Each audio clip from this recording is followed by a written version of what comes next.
नमस्कारः।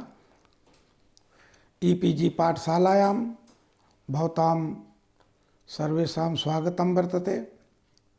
अहमस्मि जवाहरलालः। अहं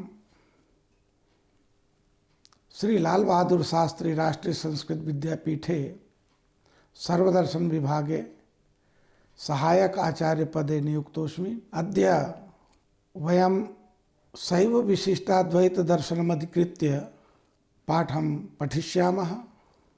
प्राक्तनाः आचार्याः 12 दर्शनानि आमनन्ति।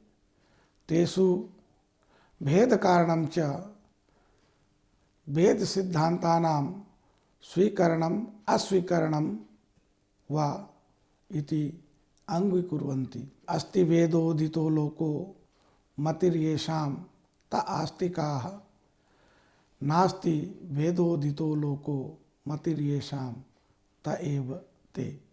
सर्वेषां वेदांत दर्शनानां विकासस्य आधारभूतं साहित्यं वर्तते महर्षि वेदव्यासकृत ब्रह्मसूत्रम्।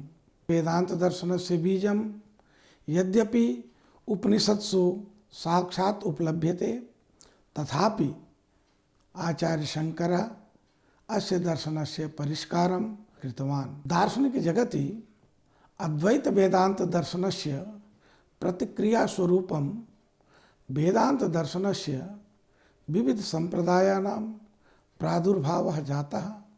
आचार्य शंकरस्य अद्वैत सिद्धान्तातिरिक्तं वेदांत दर्शनस्य वैष्णव संप्रदायेषु रामानुजस्य विशिष्टाद्वैत संप्रदायः, निम्बार्कस्य द्वैताद्वैतवादः, मध्वस्य द्वैतवादः, वल्लभस्य शुद्धाद्वैतवादः, चैतन्यस्य अचिन्त्यभेदाभेदवादः, एवमेव शैव संप्रदाये श्रीकण्ठस्य शैव विशिष्टाद्वैतवादः च प्रमुखाः सन्ति।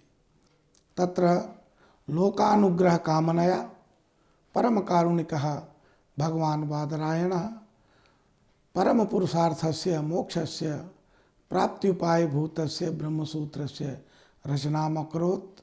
एतेषां सूत्राणाम् अभिप्राय प्रदर्शनार्थम् आचार्यैः भाष्यग्रन्थानां वृत्तीनां च रचना कृता। येषु आचार्य श्रीकण्ठाचार्यस्य शैव विशिष्टाद्वैत सिद्धांत प्रतिपादकं श्रीकण्ठ भाष्यम् अत्यन्तमेव महत्वपूर्णं वर्तते। तत्र आचार्य श्रीकण्ठेन अद्वैत सिद्धान्तस्य निराकरणं कृतं। वादरायणकृत ब्रह्मसूत्रं सर्वेषाम् आस्तिक संप्रदायानाम् अभिव्यक्तेः साधनं वर्तते। तत्तत् सिद्धांत प्रतिपादकैः आचार्यैः ब्रह्मसूत्र भाष्येण स्वस्वसिद्धान्तानां प्रतिपादनं विहितं। तेषु एव आचार्य श्रीकण्ठः शैव विशिष्टाद्वैत सिद्धान्तमधिकृत्य कश्चित् नूतनः सिद्धान्तः प्रवर्तितः। अत्र वयम् आचार्य श्रीकण्ठ प्रवर्तिते शैव विशिष्टाद्वैत सिद्धांत विषये विचारं कुर्मः। आचार्य श्रीकण्ठः 80-1200 ईस्वीये वर्षे ब्रह्मसूत्रोपरि शैव भाष्यं कश्मीर प्रदेशे च दक्षिण प्रदेशान्तर्गत बेंगलूर बेलगांव प्रभृतिषु क्षेत्रेषु अस्य संप्रदायस्य महान् प्रचारो आसीत् अस्ति वा इति श्रूयते। आचार्य बलदेव उपाध्यायः श्रीकण्ठाचार्यं तमिलदेशीयम् इति संकेतयति। श्रीमदभिनवगुप्तेन तन्त्रालोके उद्धृतं यत् शैव शास्त्रं श्रीकण्ठाचार्य नकुलीश्वरयोश्च नाम्नः आप्तपुरुषयोः परम्परया प्राप्यते। तद्यथा एतद्विपर्याद्ग्राह्यम् अवश्यं शिवशासनं द्वावाप्तौ तत्र च श्रीमत् श्रीकण्ठलकुलेश्वरौ द्विप्रवाहमिदं शास्त्रं सम्यग् निःश्रेयसप्रदं प्राच्यस्तु यथाभीष्ट भोगदत्वमपि स्थितं पंच पंच विधम प्रोक्तम शक्ति वैचित्र्य चित्रितम पंच स्रोत इति प्रोक्तम श्रीमत्कंठ शासनम इति तंत्रालोके उक्तम वर्तते। महाभारतेपि श्रीकंठाचार्यं साक्षात् शिवावतार निर्दिष्टः येन पशुपच्छास्त्रं प्रकाशितं तथा ही उक्तम उमापतिर्भूरतिः श्रीकंठो ब्रह्मणः सुतः उक्तवानिदमव्यग्रो ज्ञानं पाशुपतं शिवः। पुनश्च शिव महापुराणस्य वायवी संहितायामपि श्रीकंठेन शिवेनोक्तं शिवायै च शिवागमः शिवाश्रितानां कारुण्यात् श्रेयसाम् एक साधनम्। इत्थं ज्ञायते यत् सर्वत्र शिवशासनेन सह सर्वप्रथमं नाम श्रीकंठ एवेति। भारतीय परंपरानुसारं दिव्यौघ सिद्धौघ मानवौघानां च क्रमेण सकला ज्ञान परंपरा अनेनैव प्राप्यते। अभिनवगुप्त मते श्रीकंठनाथाज्ञयैव त्र्यंबकः आमर्दकः श्रीनाथश्च नाम्ना सिद्धाचार्याः अद्वैत द्वैत द्वैताद्वैतानां च सिद्धान्तपरक शैव शासनस्य प्रचाराय अवतरितवन्तः। तदा श्रीकंठनाथ आज्ञावशात् सिद्धा अवतरन् त्र्यंबकामर्दकामिख्या श्रीनाथा अद्वये द्वये द्वयाद्वये च निपुणाः क्रमेण शिवशासने। अतः स्पष्टो भवति यत् श्रीकंठः दिव्यौघ परंपरायाः अंतिमः गुरुरिति। तथा ही हरात् श्रीकंठनाथात् तथा च जगत्पतिः श्रीकंठनाथ इत्यादि उक्तिः। इत्थं श्रीमृगेन्द्रतन्त्रस्य विद्यापादमधिकृत्य श्रीनारायणकण्ठकृतव्याख्यानेन ज्ञायते यत् श्रीकंठः शिवावतारः सकलशैवशास्त्राणाम् आद्यप्रवर्तकश्च विद्यते। पाशुपतमतस्य च प्रथमप्रवर्तकोऽपि श्रीकंठ एवेति। ब्रह्मसूत्र श्रीकंठ भाष्यम्। तत्र आचार्य श्रीकंठः स्वयमेव ब्रह्मसूत्र भाष्यस्य प्रयोजनं पूर्वाचार्यैः ब्रह्मसूत्रस्य उद्देश्यम् अस्पष्टम् अकरोत्। अतः अस्य तात्पर्यं प्रकाशनाय व्याख्यानम् आवश्यकम्।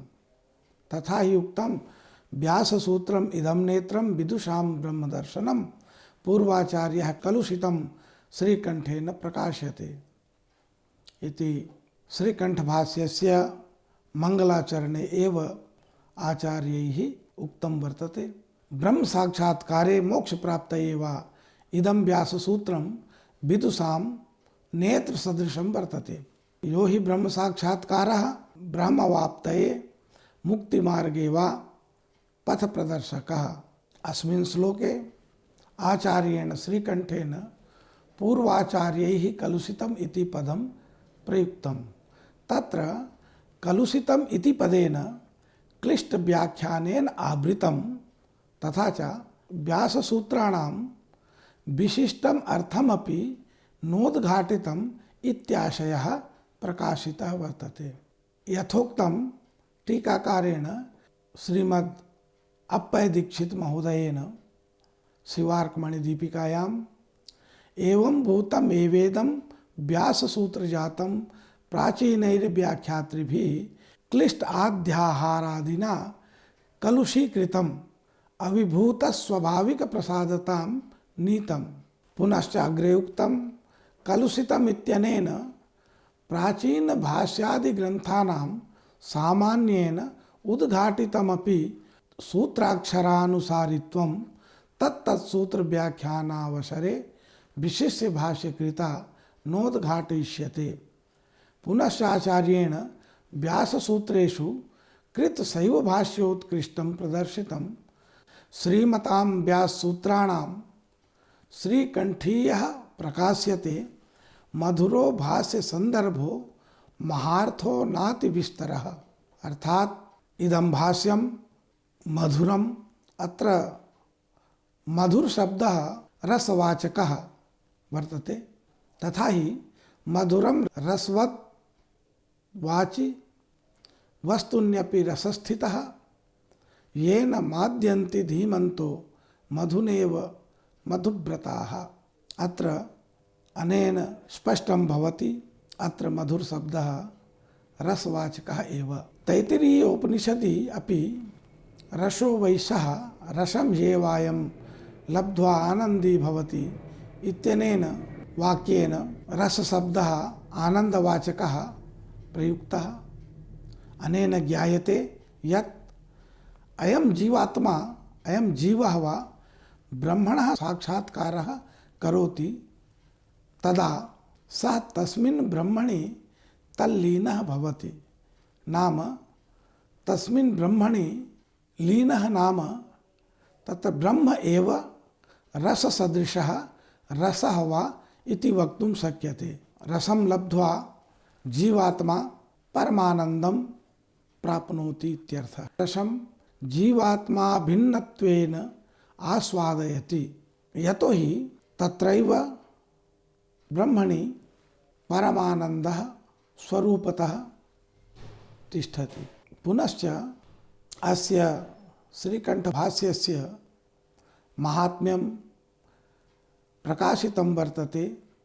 सर्ववेदान्तसारस्य सौरभास्वादवेदिना आचार्याणां शिवनिष्ठानां भाष्यम् एतन्महानिधिः।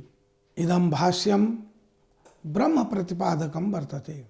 भक्ति प्रमोदिनां परब्रह्म शिवश्रद्धानाञ्च कृते महान् कोशः विद्यते यस्मिन् सकल वेदांत वाक्यानां तात्पर्यं निहितं। येन तात्पर्येण भाष्यमिदं परब्रह्म पथ प्रदर्शकं तन्मार्गदर्शकञ्च विद्यते। येन साधनेन परमानंद अवाप्ति स्यात् तस्य साधनस्य पथ प्रदर्शकत्वेन अस्य श्रीकण्ठभाष्यस्य वैशिष्ट्यं वर्तते। तथा ही आचार्य अप्पय दीक्षितेन प्रतिपादितं वर्तते।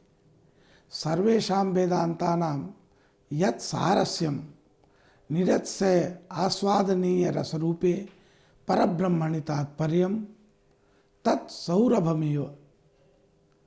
यत् एकदेशे स्थितस्यापि दिव्यपुष्पस्य सौरभम् अनेकदेश विस्मरणं भवति। एवं परब्रह्मणि निविष्टमपि वेदान्तवृन्द तात्पर्यं तत्तद् विद्योपक्रमगतोपाख्यानादि प्रदर्शितार्थद्वारा गुरु शिष्य क्रमात् अनेकार्थ पर्यवसायीति तत्साम्यम। पुनश्च आचार्येण कैवल्यकल्पतरु सदृशान् पाशुपत शैव कालामुख कापालिकाश्च आगम ग्रंथ निर्मात्रीन् शैव परंपरायां प्रतिष्ठितान् आचार्यान् अष्टाविंशति आचार्यान् नमस्कारात्मक मंगलाचरणेन तेषां कृते आचार्य श्रीकण्ठः श्रद्धां समर्पितवान्। अनेन अस्याः परंपरायाः आचार्य परंपरायाः अपि ज्ञानं भवितुमर्हति। नमः श्वेताभिधानाय नानागम विधायिने कैवल्यकल्पतरुवे कल्याण गुरुवे नमः इति उक्तं वर्तते। श्लोकेस्मिन् आचार्येण वारद्वयं नम इति पदं प्रयुक्तं। तत्र द्वितीय नमः पदम् आदरार्थकं। तद्यथा नमो हिरण्यबाहवे सेनान्ये दिशां च पतये नमः।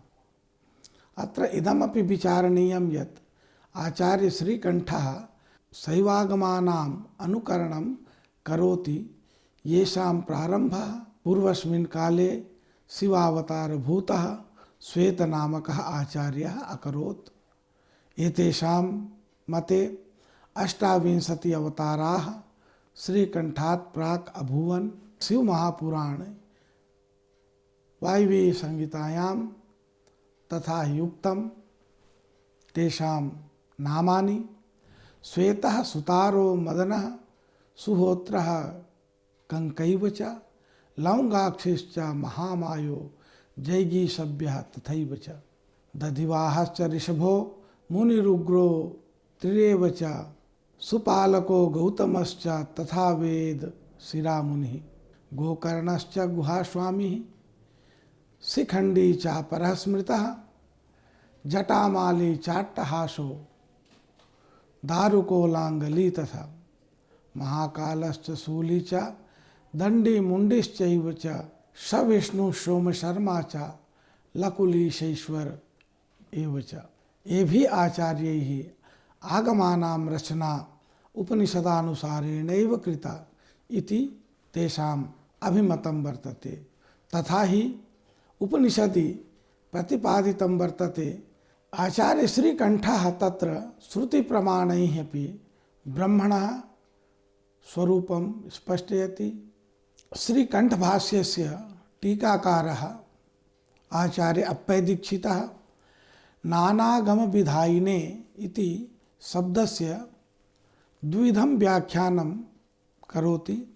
प्रथमं तावत् यत् पूर्वैः आचार्यैः उपनिषदां व्याघातान् विनिश्चित्य शैव परंपरायाः प्रवर्तनं कृतं।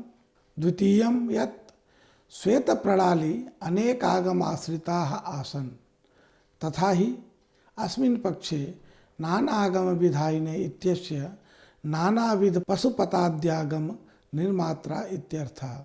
शैव विशिष्टाद्वैत सिद्धांत संक्षेपः इदानीं विचार्यते। ओम नमोहम पदार्थाय लोकानां सिद्धि हेतवे सच्चिदानंद रूपाय शिवाय परमात्मने नमः इत्यत्र पद्येस्मिन् प्रयुक्तस्य अहमिति पदस्य अर्थः वर्तते शिव इति।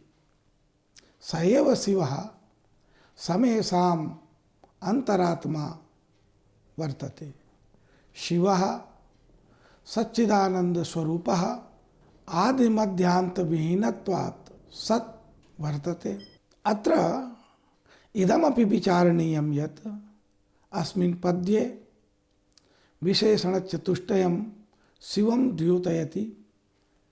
प्रथमम् ओं रूपेण, द्वितीयम् अहं भावास्पद रूपेण, तृतीयं लोक सिद्ध हेतु रूपेण, चतुर्थं च सच्चिदानंद रूपेण। एतेषां चतुर्णां विशेषणानां निरूपणं क्रमशः ब्रह्मसूत्रस्य चतुर्षु अध्यायेषु विधीयते। तत्रैव पुनः भगवतः शिवस्य परब्रह्मणः स्वरूपं प्रकाशयति। अग्रिमे पद्ये निज शक्ति भित्ति निर्मित निखिल जगत जाल चित्र निकुरुम्बः स जयति शिवः परात्मा निखिल आगम सार सर्वस्वमिति। अस्मिन् पद्ये आचार्यैः प्रतिपादितं वर्तते यत् शिवः एव सर्वमंगल गुण निधिः।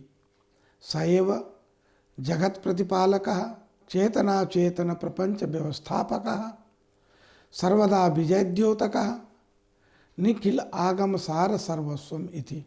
तथा ही गीतायामपि तस्यैव परमात्मनः ब्रह्मणः उत्तमत्वं प्रतिपादितं वर्तते।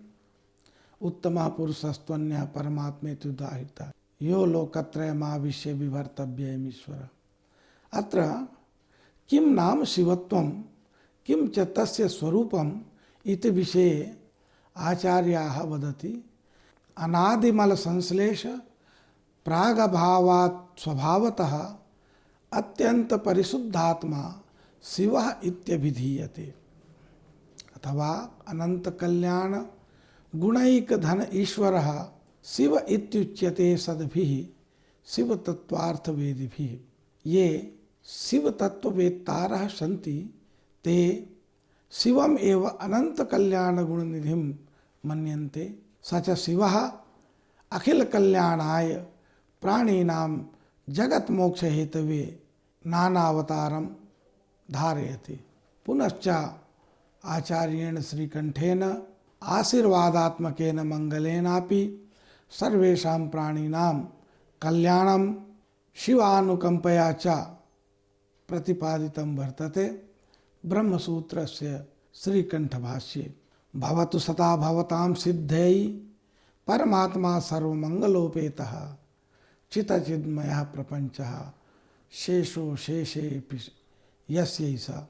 सर्वगुण संपन्नः परमात्मा सकल प्रपंचाकारे व्यापकः शेष अंगो वा इति वाचकः सर्वेषां शिवनिष्ठानां कल्याणप्रदायको भवतु।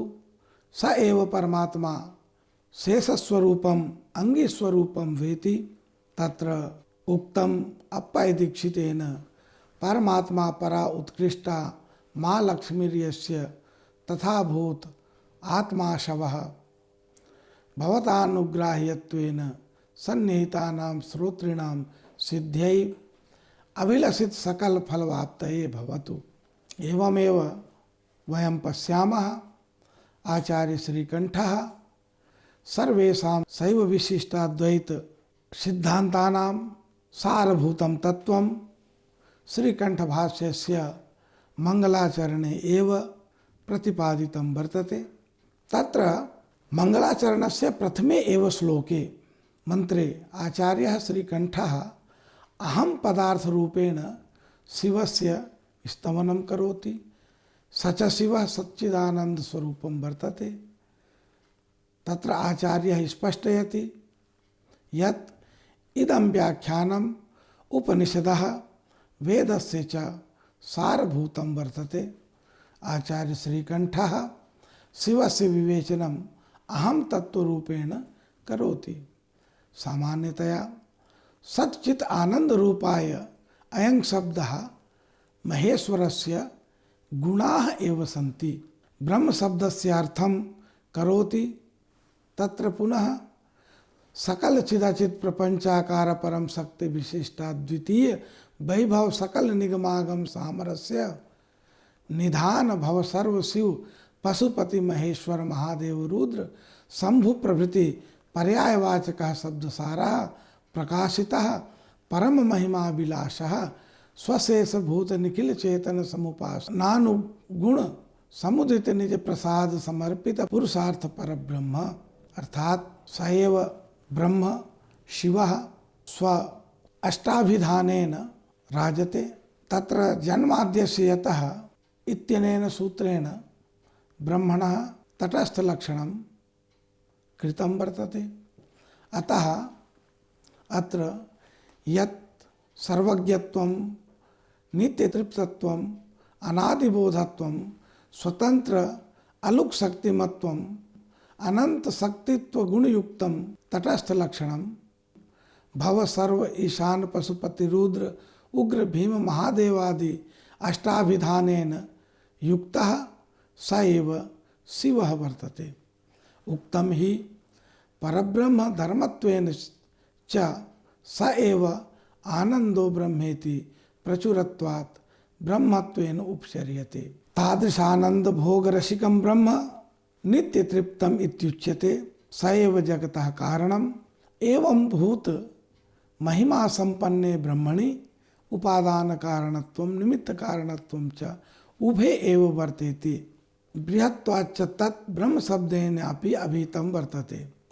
एवं श्रीकण्ठमदानुरोधेन मायां तु प्रकृतिं विद्यान् इति मायायाः प्रकृतित्वम् ईश्वरात्मिकायाः माया एव एवं मायिनं तु महेश्वरम् इति वाक्यशेषात् सूक्ष्म चिदचित विशिष्ट ब्रह्म कारणं स्थूल चिदचित विशिष्टं तत् कार्यं भवति।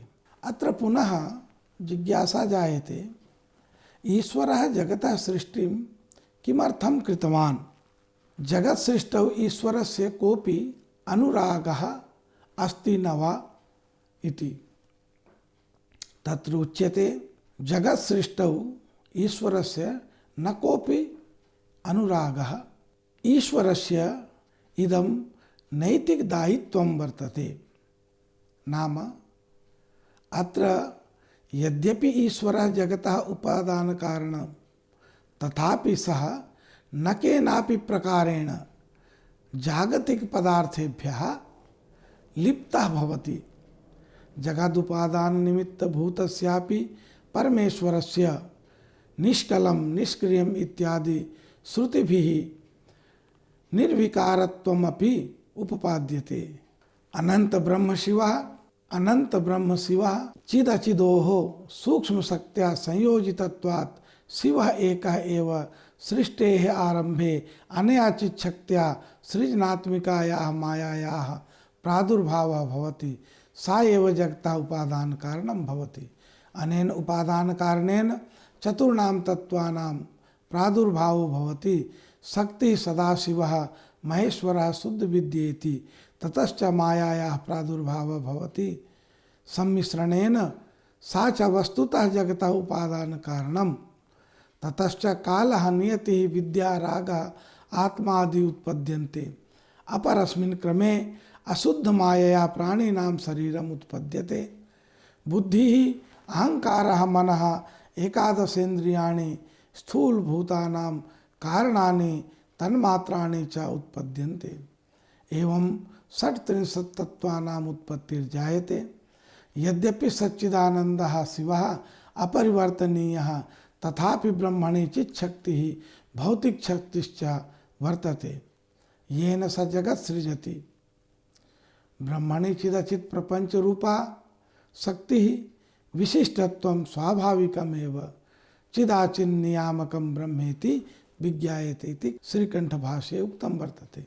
अत्र इदं नैव वक्तुं शक्यते यत् सृष्टेः प्राक् आत्मनः ईश्वरस्य अस्तित्वं नासीदिति। यतो हि उपनिषदि ईश्वरस्य आत्मनश्चास्तित्वं नित्यं साधितम्। आत्मा अनादिः वर्तते। यद्यपि अनेन अनवस्था आपतति, परन्तु अत्र न दोषः। संसारेऽस्मिन् विभिन्नेषु शरीरेषु जन्म मृत्योः क्रमः अनादिकर्मचक्रे निहितः वर्तते। ईश्वर सर्वज्ञत्वात् प्राणिनां कर्माणि जानाति, अतः तदनुसारेणैव फलमपि ददाति। सर्वेषां प्राणिनां कर्मणां नियन्ता वर्तते ईश्वरः। कर्मणां नियमनम् ईश्वरस्य संकल्पेनैव भवितुमर्हति। तथा हि अनेन सकलचेतन बहुविध कर्मफल भोगानुकूल तत्तच्छरीर निर्माण उपाय सामग्री विशेषं ब्रह्म निमित्तं भवति। कर्मणां नियमनं च सामान्य बुद्धेः रहितत्वात् ईश्वरस्य बुद्ध्या एव तस्य संपादनम् आवश्यकम्। परमेश्वरो न स्वयं साधु असाधूनि कर्माणि कारयति, तैः सुख दुखादीनि च नोत्पादयति, येन तस्य वैषम्य आपतेत्। किंतु प्राणी एव तथा भूतानि कर्माणि यानि स्वरुच्यानुसारेण पूर्वसर्गेषु कुर्वन्ति, तान्येव पुनः सर्गेषु विषम सृष्टि हेतव भवन्ति। परमेश्वरस्तु पूर्वसर्गकृतानां तत्तदन्तःकरणधर्मरूपाणां साधु असाधु कर्मणां प्रलये सर्वान्तःकरणानां विलीनतया मायायामेव वासनारूपतया संलग्नानां केवलम् असंकरेण फल व्यवस्थापकः, न तु संकरेण। अन्यथा मायायां संकीर्णेषु कर्मफलम् अन्यो गृह्णीयात् इति। इतः प्राक् यत् ब्रह्मणः स्वरूपं प्रतिपादितं तस्मिन् ब्रह्मणि किं प्रमाणं तर्हि उच्यते। ब्रह्मणि एकमेव प्रमाणं शास्त्रम् एव। अस्य महतो भूतस्य निःश्वसितम् एतद् यद् ऋग्वेदो यजुर्वेदः सामवेदः इत्यादि श्रुत्या वेदादिशास्त्राणां कर्ता तदेव ब्रह्म वर्तते इति सिद्धं भवति।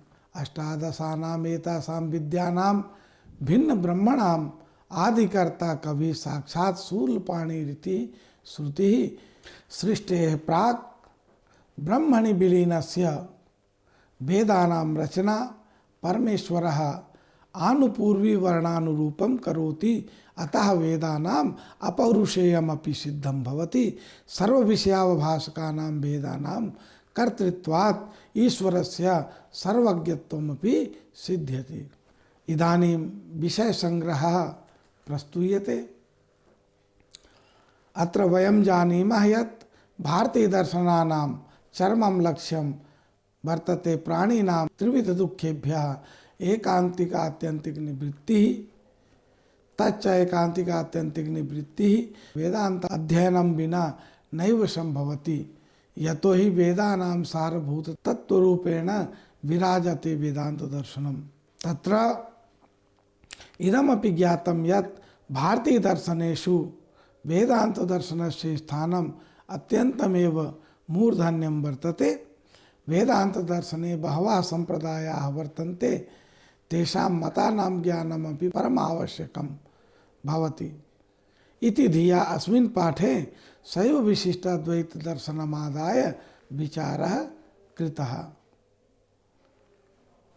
अत्र प्रतिपाद्य विषयेषु आचार्य श्रीकंठकृत श्रीकंठ भाष्यस्य वैशिष्ट्यं सामान्य परिचयः, अस्मिन् मते तत्त्वानां किं स्वरूपं वर्तते एतत् सर्वं मया प्रतिपादितं। धन्यवादः, नमस्कारः।